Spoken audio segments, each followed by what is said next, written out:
I did want to ask you before you get out of here about Trey Lance a little bit. And there are a lot of 49er fans, some that are really excited, some that are just like, oh no, 49ers should have never taken this guy number 3 overall. He's coming from North Dakota State. How could they take a guy from a Division II school? I know he's FCS 1AA, but that's what they say. Sure. How could they take a guy from a Division II school? He's never going to get this. Can you, for the naysayers out there, the doubters of Trey Lance, or maybe even for the guys that like him, but just give your opinion of what you saw from Trey Lance at his time at North Dakota State. Just all the tools in the world, and I think it's understandable to be concerned. I think it definitely made a lot of sense for him to sit this year. I don't know if it was necessarily at all times the best thing for the 49ers, but for his individual development, especially, his what you would call his redshirt sophomore season, he only got one game, and that was obviously due to the COVID-19 pandemic. So you're talking about a kid with 19 career starts at the FCS Division I AA level, should have had a showcase game at Oregon his sophomore year. That gets canceled due to COVID-19, but because North Dakota State is 9-3 against the big boys, and most of those, by the way, are against Power 5 opponents because no one in the group of 5 will play them. They know they'll lose. So, this Power 5 every year is no more. They used to get a Power 5 game every year. They played Kansas State, beat them, played Iowa State, beat them, played Iowa, beat them, beat Minnesota, beat them twice. They would get those guys to schedule them. Though they're not calling anymore because they're not going to pay.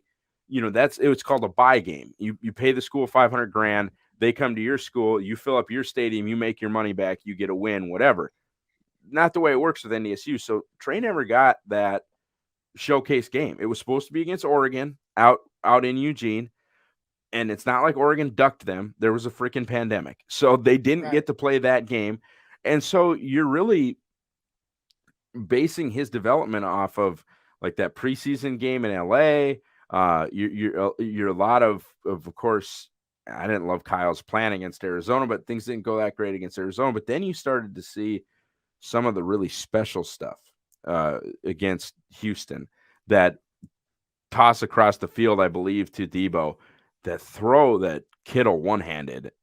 Great play by Kittle, but that was high-level stuff from Trey, and that's what you're going to see is there isn't a throw he can't make.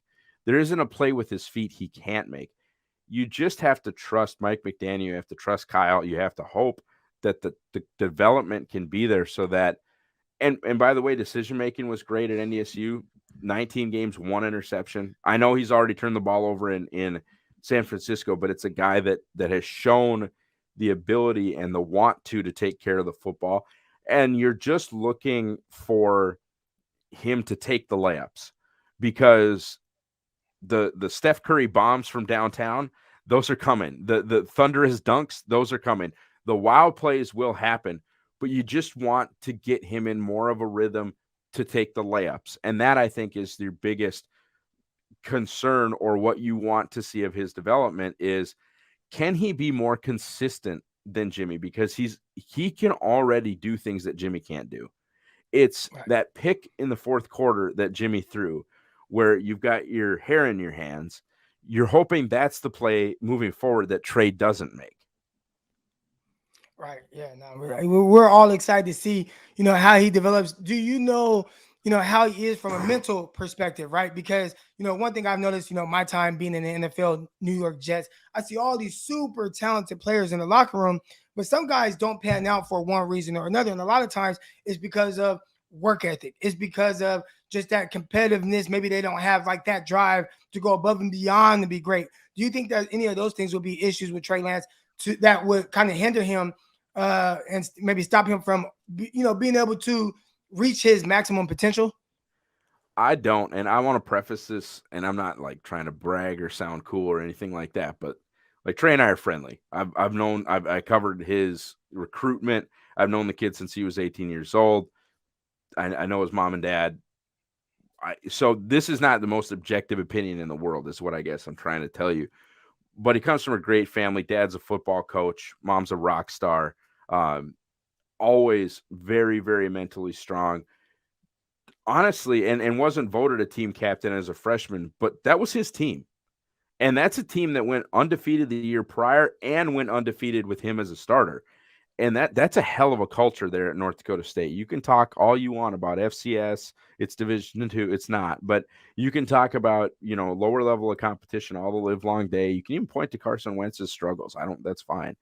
What I'm telling you is this kid took over one of the best cultures in football, period. 9 of the last 11 championships at their level.